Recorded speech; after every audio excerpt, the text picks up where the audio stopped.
Para sahabat Lokasora Channel, selamat berjumpa kembali. Semoga semuanya selalu dalam keadaan sehat dan senantiasa dalam lindungan Tuhan Yang Maha Kuasa. Pada kesempatan ini, kembali kami hadir dengan menghadirkan audio edukasi terkait PT Golden Diamond Harisa dari obrolan grup resmi GDH yang sangat luar biasa dan dapat menambah semangat bagi para pionir yang tergabung dengan platform GDH yang tentunya sudah lolos proses seleksi Hackathon P-Network. Kiranya tayangan kami kali ini, dalam bentuk audio ini, dapat bermanfaat bagi para pionir yang sampai saat ini tetap setia menambang koin Pi yang dilakukan secara gratis. Selamat menyimak audionya sampai selesai. Jangan lupa dukung terus Lokasora Channel dengan memberikan like, komen, share, dan subscribe, biar kami selalu semangat dalam memberikan informasi-informasi lain di channel kesayangan kita ini. GDH tidak akan pernah keluar dari 3 item. Item yang pertama, regulasi yang berlaku di negara Republik Indonesia. Item yang kedua, regulasi secara regional dan internasional yang berlaku di dunia. Yang ketiga, walaupun dia yang ketiga, tapi yang utama yaitu regulasi yang telah ditetapkan oleh core team itu sendiri. Dan GDH tidak akan pernah keluar dari 3 item itu, karena GDH berjalan sesuai dengan rel ketiga item itu.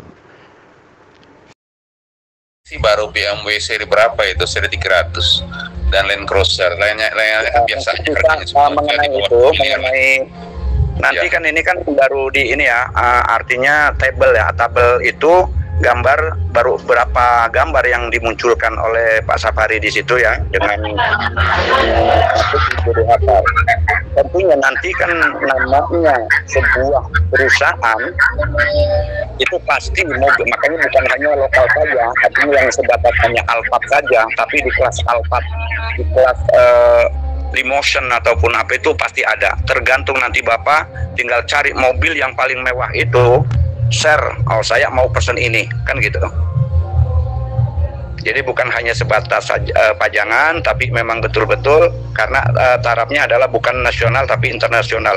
Apapun kebutuhan pionir, ketika mau barter menggunakan koin itu akan disiapkan segala pesanannya Pak, ataupun segala kebutuhannya.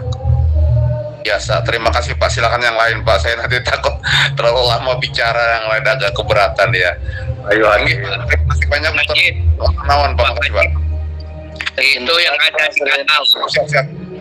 Itu yang ada di katalog. Itu walaupun mobil mewah, belum ada 1 pi Pak. Harganya di bawah 1 pi semua itu yang ada di katalog. Tapi kalau sudah GCV, ya GCV, kalau GCV ya. Dan untuk tadi, oke dilanjut.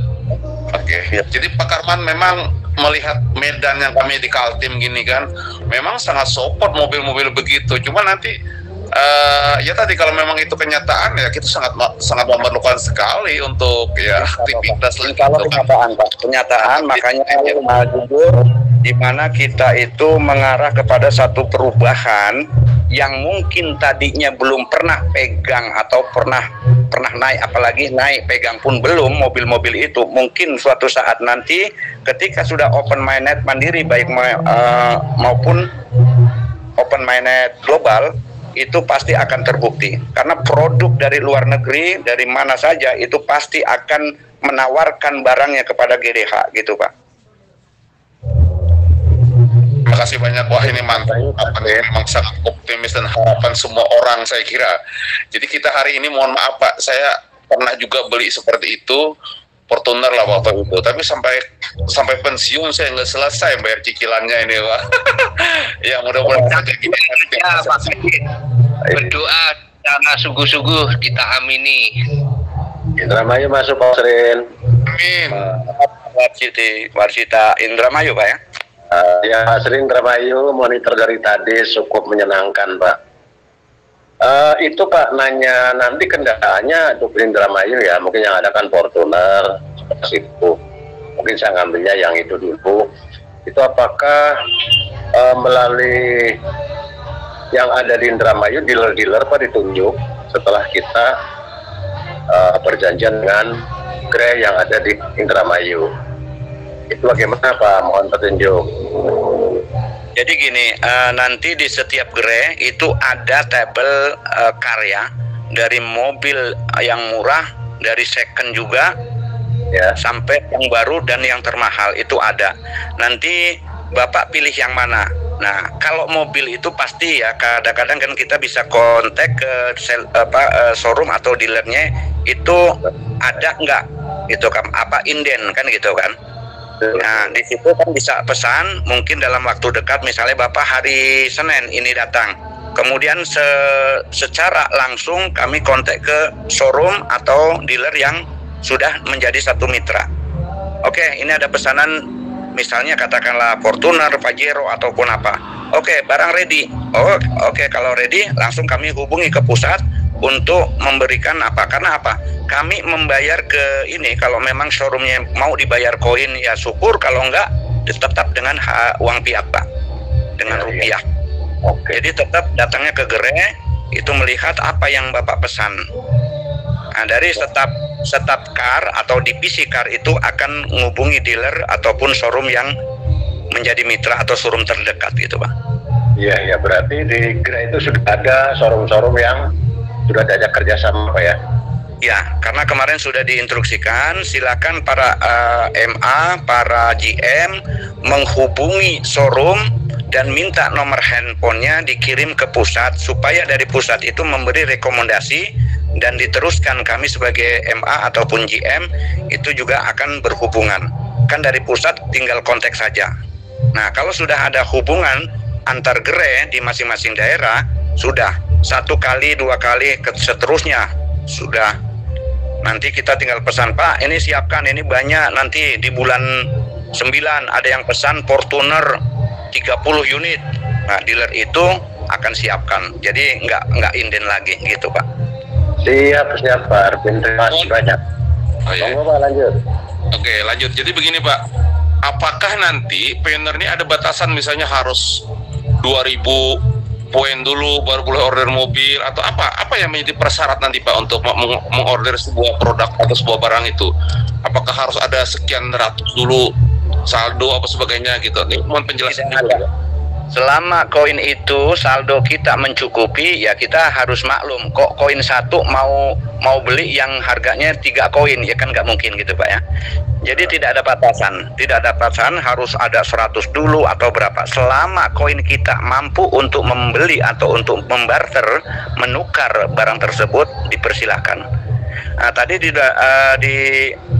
awal tadi Bu Kristiani menyampaikan kalau mobil itu satu akun satu kendaraan, kemudian roda 2-nya motor 1, itu satu akun, dan jangka waktunya itu 6 bulan sekali baru bisa pesan lagi. Terima kasih banyak informasi kalau begitu. Logis dan realistis kalau gitu saya kira Pak ya. Wajar tuh. Terima kasih Pak Anggi Pak. Iya, sama-sama. Kita sharing Pak ya. Ya, oke Pak. Assalamualaikum Pak Asrin, izin bertanya. Ini tentang debit card Pak. Di debit card kan ada saldo debit card, terus di atasnya itu ada IDR. Nah, maksudnya apa itu Pak ya? Tolong dijelaskan, terima kasih. Oke. Jadi gini, nanti ada debit card itu terisi 3 mata uang Pak. Mata uang digital, terus US ya, USD, kemudian IDR itu uang rupiah. Jadi ketika Bapak masuk ke Alfa, nggak mungkin bayar pakai fee kan? Pakainya ketik itu ada pilihan bayar pakai rupiah. Seperti itu Pak. Berarti bisa ditarik tunai juga kalau seperti itu ya Pak? Ya bisa, artinya Bapak bisa misalnya katakanlah di jalan itu, kalau memang itu terisi uang fiatnya, berarti kan bisa pakai. Oke, terima kasih Pak Asrin. Oke, sama-sama Pak. Wah, luar biasa sekali ya Pak ya. Alhamdulillah. Terima kasih Pak atas selamat malam. Ya, saksi. Ini masih di Singapura Pak. Nah ini Bu. Oh, Singapura, masuk Singapura. Singapura.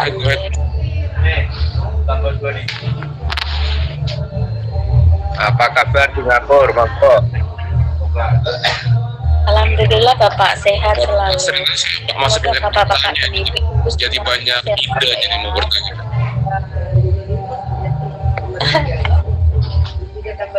Ya silakan tanya. Kalau selama kami mendapatkan dan pernah mendapatkan informasi maka kami sampaikan. Ini Pak, ada beberapa memang karena ini kayak blockchain gitu ya. Maka kita barang itu dengan barang gitu, atau koin dengan barang. Maka tidak ada barang dengan dolar, barang dengan rupiah, koin dengan dolar, koin dengan rupiah. Nah, ini bagaimana Pak? Saya memang kalau barang dengan barang saya sangat setuju juga. Tapi kalau memang bisa nanti ke dolar, ke rupiah atau ke rial kemana itu, nah itu lebih baik lagi kalau begitu teman penjelasan Pak. Betul. Jadi gini Pak, sementara kita pasti memaklumi bahwa fee network atau koin fee itu sementara ini bisa digunakan dengan barter, bukan alat bayar gitu Pak ya. Itu perlu dicatat, bukan alat bayar. Karena apa? Setiap negara itu masing-masing mempunyai mata uang sendiri. Maka alat bayar di masing-masing negara tentunya pakai, kalau di Indonesia berarti harus pakai rupiah. Nah, di sini tidak. Artinya fee itu barang dengan barang. Nah, itu yang disebut barter. Nah, itu baru sementara. Kemudian nanti kenapa kok muncul di angka 4,7 M? Seperti itu Pak ya. Ini gimana gitu kan? Itu kan dilihat dengan jumlah 314,159 US dollar. Kalau dirupiahkan sekian, itu dolarnya. Nah, fee-nya berapa? Ya, fee-nya kembali kepada wallet kita. Ada 100, berarti 100 kali 314,159. Ternyata di angkanya di satu koin itu 4,7 miliar atau 4,6 miliar. Itu jumlah. Nanti sistemnya kenapa nanti akan dibentuk atau dibangun P-Bank? Maka itulah nanti akan ada penukaran langsung dari fee ke IDR, gitu Pak. Oh, mantap juga penjelasannya nih. Harus belajar banyak ini, ketinggalan gitu. Terima kasih banyak Pak informasinya Pak. Ya, itu pun ya sebatas yang kami tahu ya. Kita banyak di sini informasi, bukan hanya, dan saya juga takut kalau salah, kalau menyampaikan kalau kita asal-asalan, semaunya gitu kan. Nah, itu berdasarkan pengetahuan yang kami dapat juga dari GDH Pak. Makanya kami tidak ngurusi dari platform yang begitu desa-desa begini. Walah, biarkan sajalah mereka, nanti juga ada yang menyelesaikan kan gitu saja. Jadi percuma kita bahas itu tidak pernah habis. Nanti justru kita ini akan terhambat dalam segi berpikir ataupun memajukan GDH. Biarkan sajalah. Sudah seringkali bahwa ada pepatah katanya apa itu guguk lewat gitu kan. Biarkanlah itu, yang penting kapilah tetap berlalu, gitu saja Pak. Oke, ya makanya Pak. Ibu Singapura yang dari Singapura mana? Dari Singapura masuk. Nggih Pak, nggih. Pun Singapura banyak Pak. Monggo. Kalian siapa? Iya, banyak Singapura, monggo. Pengasring berarti harganya memang 314 Jongo Pak. Jongo asli. Itu malah harapannya Bu, harapan pertama untuk wilayah ASEAN. Ya, ASEAN termasuk di ini sebagai kiblatnya atau sebagai fokusnya pemegang kendali terbanyak adalah Cina. Ya, 40% pemegang atau penambang itu. Maka Asia itu minta harga TCP 314,159 atau dengan rupiah, kalau dirupiahkan itu 4,6 atau 4,7 miliar. Nah, kemudian GCP di negara Inggris itu 600.000 US dollar. Berarti lebih tinggi lagi. Kemudian Amerika juga minta GCP-nya 1 juta US dollar. Sekitar berapa itu kalau dihitungkan kalau rupiahnya gitu. Pokoknya nggak terhitung, pokoknya tetap.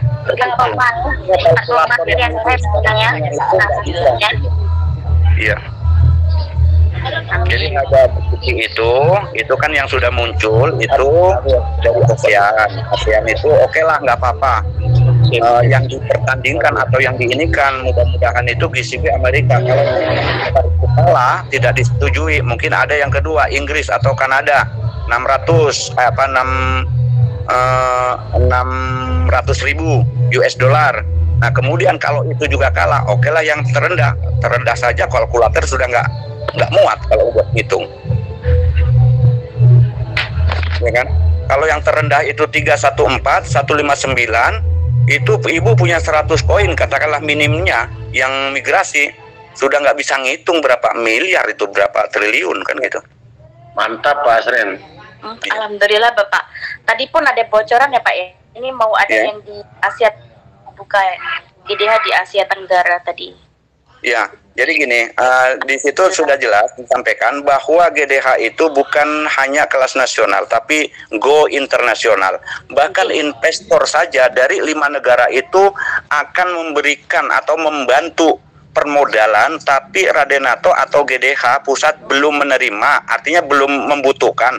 Sementara aset GDH itu mampu untuk menukar koin ibu bapak yang ada di Indonesia, masih mampu. Jadi bukannya tidak butuh kepada investor lain, tapi belum dibutuhkan.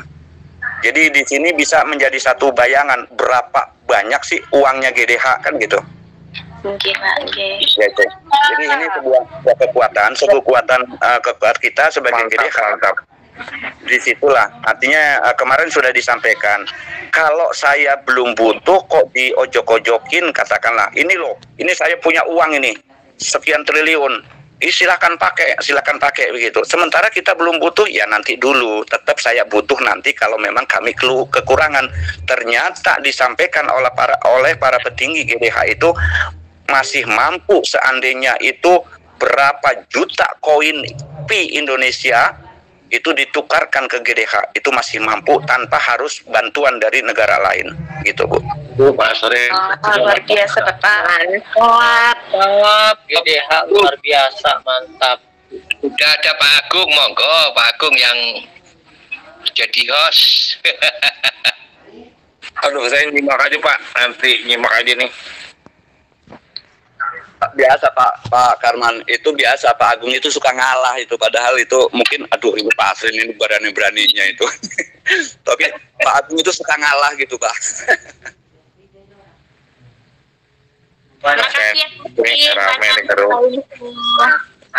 Kabar baik tadi Mbak Lia Singapura. Tadi sore Pak Sapari sudah menyampaikan kalau GDH ini akan merambah ke go internasional, diantaranya ke Malaysia, ke Singapura, ke Asia dulu lah. Oke Pak, alhamdulillah Bapak Nata udah menghubungi saya Pak tadi. Oke. Ya alhamdulillah. Ada yang gabung di sini kah? Malaysia, kalau Singapura kan tetap bahasa Jawa ya. Malaysia bahasa Kalimantan. Pinter Pak, Jawane pinter Pak, bukan ya aku. Aduh, Singapura bahasa Jawa juga. Enggak Pak. Tadi sore ada yang dari Riyadh. Tadi sore ada yang dari Riyadh. Kalau yang dari Riyadh, Arab Saudi nanti ada pun saya bisa sharekan ya. Soalnya downline saya ada 1 di sana. Oke, tadi namanya juga beberapa orang nanti kan saya ajak juga ya, gabung di situ boleh ya, tanpa membatasi batas negara nih ya, masa jadi member nih ya. Iya Pak. Oh, aduh kemarin soalnya gini, banyak para perantau ya Pak ya, para perantau yang punya Pi Network Pak. Jadi harapan kami ya semua bisa ada juga Pak di luar negara gitu, nggak hanya di Indonesia saja. Gitu. Pak lihat TKW penduduk asli Singapura? Bukan lah, saya orang Indonesia Bapak, paspor saya Indonesia juga. Di Singapura ini ngenger Bapak, Tapi tinggal di Singapura gitu ya? Iya, jadi gini Mbak Lia. Jadi kami juga berharap di mana untuk penyelesaian ekonomi para TKI yang di masing-masing negara, baik ASEAN maupun Arab Saudi atau Timur Tengah, kami berharap itu mereka itu mau menambang, karena itu adalah sebuah penyelesaian ekonomi mereka, gitu. Iya, jadi kami begitu Pak, tapi mereka pada ngatain saya halu itu loh Pak. Ya di situ, karena mereka itu memang belum terpanggil hatinya. Jadi di situ kami pada waktu obrolan yang lalu kami berupaya bagaimana kita mengembalikan para TKI yang ada di negara-negara lain kita buka usaha di sini. Saya yakin itu mampu. Pionir Indonesia itu cukup banyak. Katakanlah bukan 5 juta, 3 juta. Kalau punya pikiran sama, bagaimana mendirikan sebuah kesejahteraan di negara kita, Pak. Dan Ibu juga tentunya kami juga tidak sungkan-sungkan. Kami sering share ketika ada beberapa yang di tempat pendidikan TKI. Kami juga mengajak, itu ada 1, 2, nggak semuanya. Terus repot lah, ini itu biasa, Bu. Jadi karena belum terpanggil di situ. Padahal di sini ada satu peluang. Saya mengatakan bahwa kalau yang mau menambang sekarang ini sangat beruntung. Kenapa? Ya, mungkin jalan juga, Pak. Beruntungnya kalau dia buka hatinya ya nggak akan bisa juga. Ya, jadi kok baru nambang kok beruntung? Ya beruntung, baru nambang sudah akan menikmati. Kalau kami sudah 3-4 tahun sabar dikatain halu, mimpi siang, dibilangin itu kalau jarinya ke jidat itu miring kan gitu. Nah kalau yang baru-baru ini sebentar lagi sudah mau menikmati, jadi sangat beruntung walaupun koinnya baru sedikit tapi sangat beruntung. Jadi disinilah sebuah berbagi, artinya kita berusaha tetap berbagi karena bukan keuntungan kita tapi buat mereka juga. Iya, Bapak. Beruntung bagi yang percaya. Beruntung bagi yang percaya. Ya, betul, Bapak. Banyak yang mengatakan kepada saya ini kurang 1 on katanya. Masa sih hanya pencet begitu bisa menghasilkan, bisa menguntungkan buat kita. Kami tuh kurang 1 on, Lia, kata dia. Oke. Sama begitu. Nanti 1 on lagi itu timbangnya pakai diamond, Bu. Ya. Aku yang kedua, masa sampai segitunya kurang 1 on. Nah gitu. Jadi nanti 1 on lagi Ibu beli diamond atau emas 1 on untuk memenuhi, berarti Ibu sudah tidak kurang lagi. Kalau nanti dia mau ikut lagi, udah saya ikut, saya nyesel gitu. Emang kamu mau kurang lagi? Nanti kurangnya bukan 1 on, kurangnya 9 on. Kan gitu. Kurang 1 kuintal. Itu aja. Ngomong saja datang 1 on. Betul, Pak. Saya juga sama teman-teman juga dianggapnya begitu. Bisa-bisa nanti gila, katanya supir taksi nanti gila gara-gara Bitcoin. Kita di sini itu senang. Dan seperti kalau kita ini udah berhasil sampai mendunia, istilahnya dunia udah pakai ini, kita udah nggak butuh rupiah, kita nggak butuh dolar, semua untuk pembelanjaan atau untuk barter itu pakai Pi semua. Jadi itu salah satunya untuk menghindari kurs mata uang. Jadi semua harus pakai ini. Setiap negara harus mengikuti ini.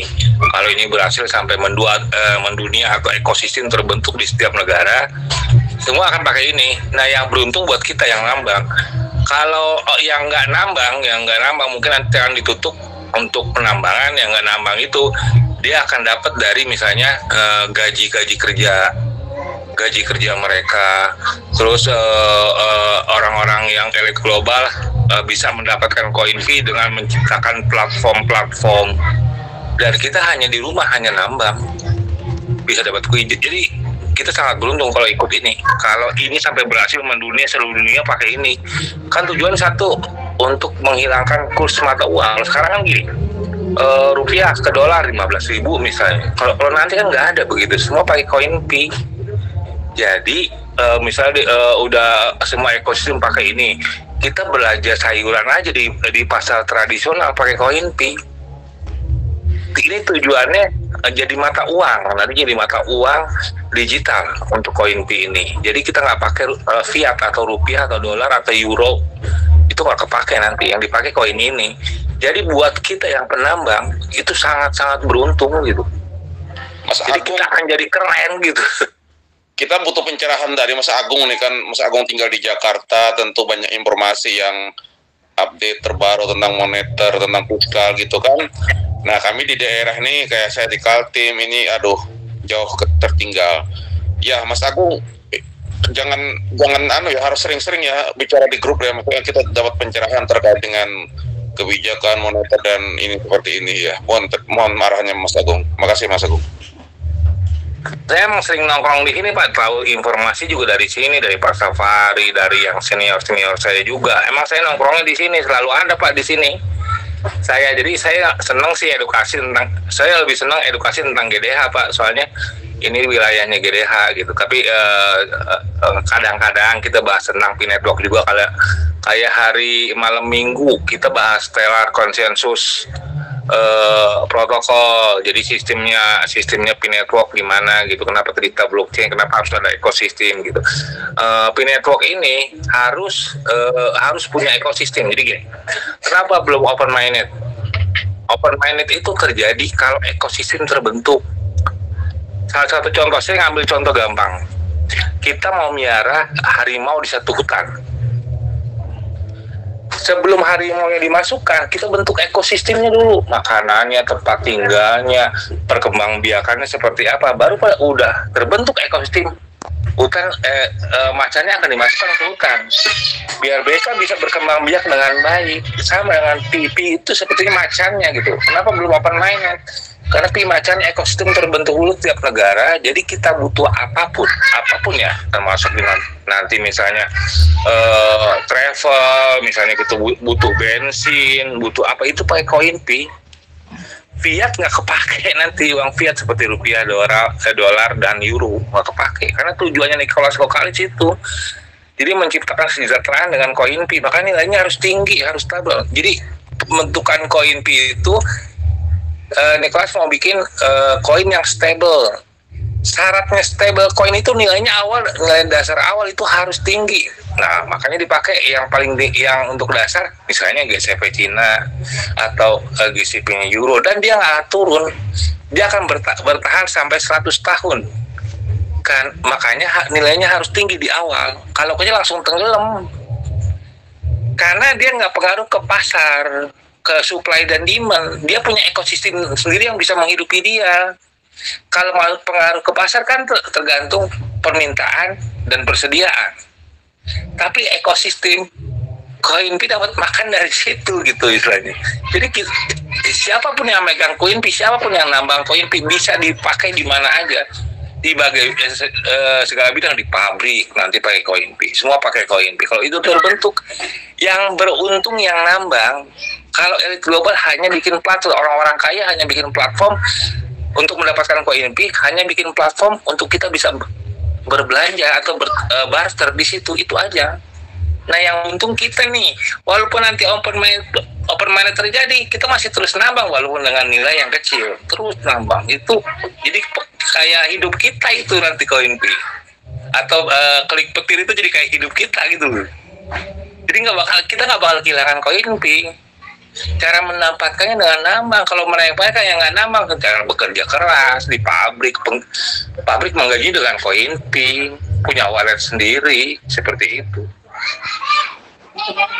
Jadi mimpinya tinggi sekali. Tapi apakah P-Network ini hanya menggunakan dengan model mikrofon sederhana, misalnya HP yang kecil apa sebagainya? Nah, ini mungkin ke depan ada standar, misalnya RAM-nya harus sekian, kilobyte-nya harus sekian, nggak begitu kira-kira Pak? Makanya itu akan diciptakan itu node ya. Untuk node itu dengan sistem penambangan cepat. Jadi istilahnya di mana koin yang sekarang ini mungkin masih di 0,27 atau 0, berapa. Kedepannya itu 0, berapa. Jadi setelah pioner ini sudah merasakan hasil nambang itu, pastinya handphone atau laptopnya itu dengan tinggi gitu Pak. Jadi ada yang Tesla gitu kan, ada nanti dengan sistem node komputer gitu kan. Awalnya kita diciptakan itu dengan HP jadul pun bisa, yang penting nambang. Walaupun ada kendala, tidak connect atau tidak mendukung aplikasinya, gambarnya mungkin kodok ataupun virus gitu kan. Itu kita masih bisa dengan harga murah bisa menambang aset P-Network itu Pak. Kedepannya tentu makin canggih gitu Pak. Dan kita sudah punya modal, sudah dimodali oleh P-Network tersebut. Dan nggak berat lagi kita menggunakan handphone yang mungkin Apple ataupun Tesla, itu pasti akan terpegang oleh kita dan Pak Majid dan semuanya, itu pasti Pak. Jadi tidak mungkin dengan uang yang banyak atau dengan aset yang banyak kok menggunakan HP yang RAM-nya cuma 2 GB. Itu tentunya sudah lagi Pak ya. Iya. Apalagi kalau ini OMM nih, kita bisa beli emas atau apa kan. Karena saya pikir GDH ini yang dicari-cari untuk saat ini, untuk awal. Karena apa? Orang kan belum bisa tukar dengan fiat nih, dengan uang rupiah, atau kita hanya bisa untuk belanja untuk awal. Makanya GDHI paling yang dicari-cari sama Pioneer. Kenapa? Karena dia menjual emas yang mudah dijual untuk kita fiatkan nanti. Jadi bisa kita beli emas 2 kilo atau 3 kilo aja, 3 kilo lah anggap udah hampir 3 M kita dapat. Itu belum 1 kilo. Izin Pak, saya edukasi ini lagi tes edukasi. Ada pertanyaan dari Pioneer. Katanya kita itu dikasih jatah berapa bisa beli emas, Pak? Maksimalnya? Kalau dari GDH nggak ada ini Pak, nggak ada pembatasan. Tapi Kortim yang membatas. Jadi dulu saya pernah dengar gini, Jadi 1 tahun atau 1 bulan, saya kurang itu juga, lupa gitu ya. Itu untuk belanja 5 koin dan untuk ditukar ke fiat 1,5 koin. Jadi belanja fiat tadi apa Pak? Bulan apa per tahun ya? Saya kurang tahu. Jadi saya lupa juga gitu. Pokoknya bisa difiatkan 1,5 koin. Tapi untuk sekarang belum bisa difiatkan karena kita masih pakai rule tiap daerah, aturan tiap daerah. Fiat masih kepake, dolar masih kepake. Jadi untuk sekarang difiatkan belum, tapi masih tahap pembelanjaan. Dan tahap pembelanjaan aja, misalnya kita dikasih setahun 5 koin, 5 koin itu kalau di harga GCP Cina 4,7 itu berapa M udah?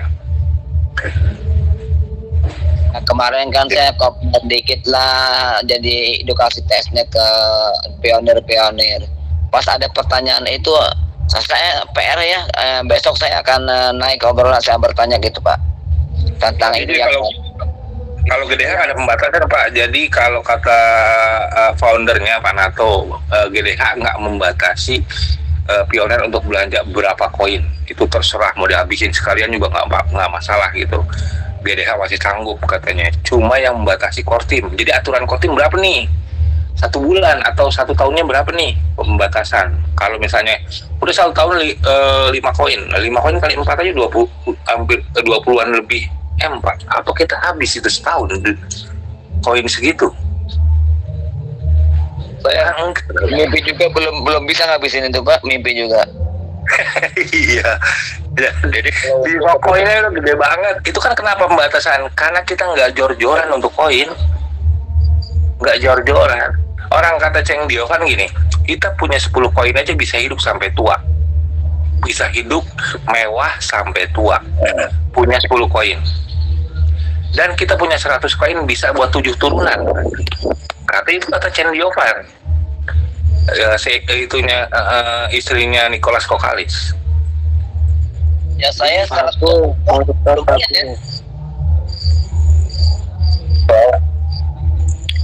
Agung monitor. Agung wajib Pak. Saya Pak Agung. Saya menambahkan Pak Agung. Siapa? Oke Pak. Iya Pak Soleh, silakan.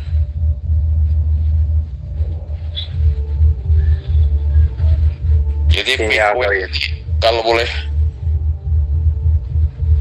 saya bicara nih. Silakan Pak, silakan. Kita ngobrol aja di sini. Ya, jadi kalau bicara atom, bicara nuklir gitu ya.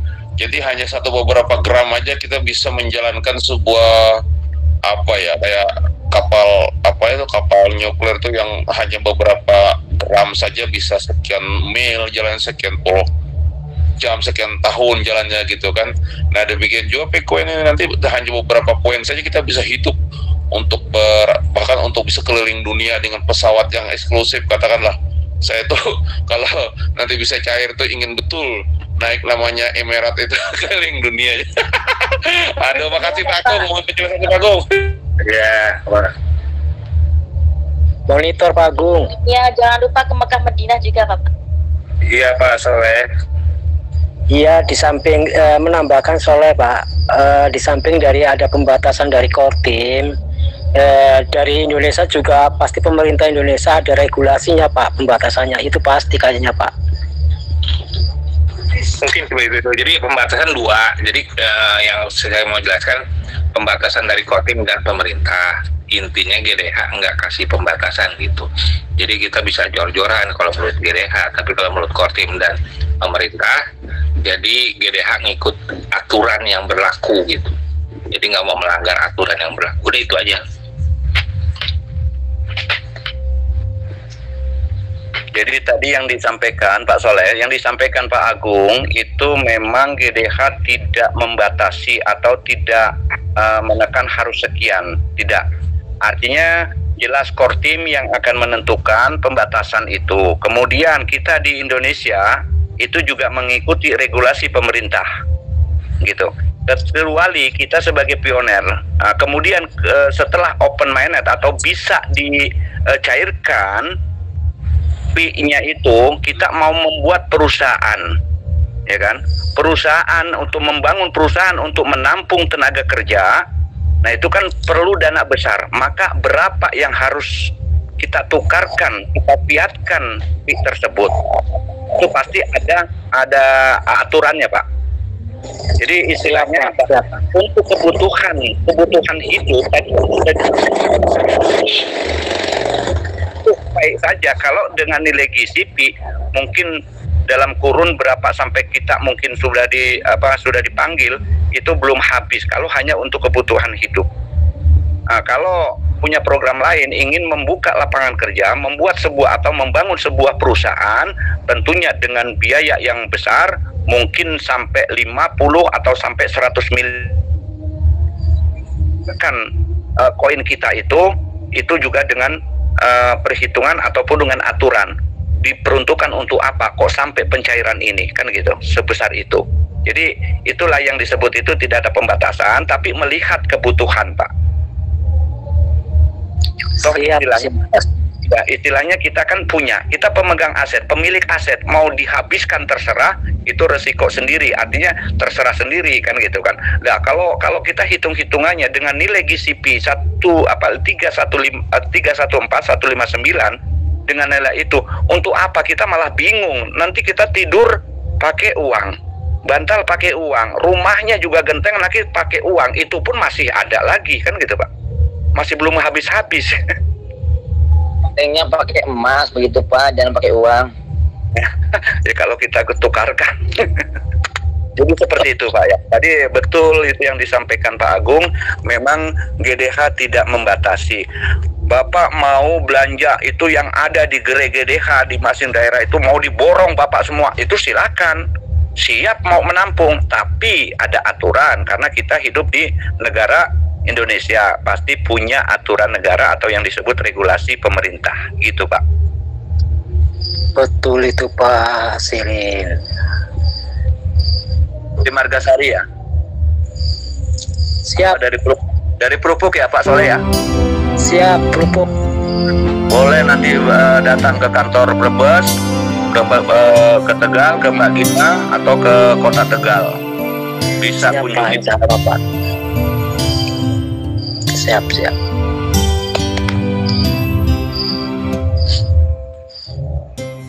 Buat ibu-ibu ini yang masih hanya mendengarkan, silahkan pertanyakan. Padahal mau nanya, termasuk juga dari Aceh ini ada juga yang sudah hadir di sini, juga dari Purworejo, silahkan. Jangan hanya jadi pendengar.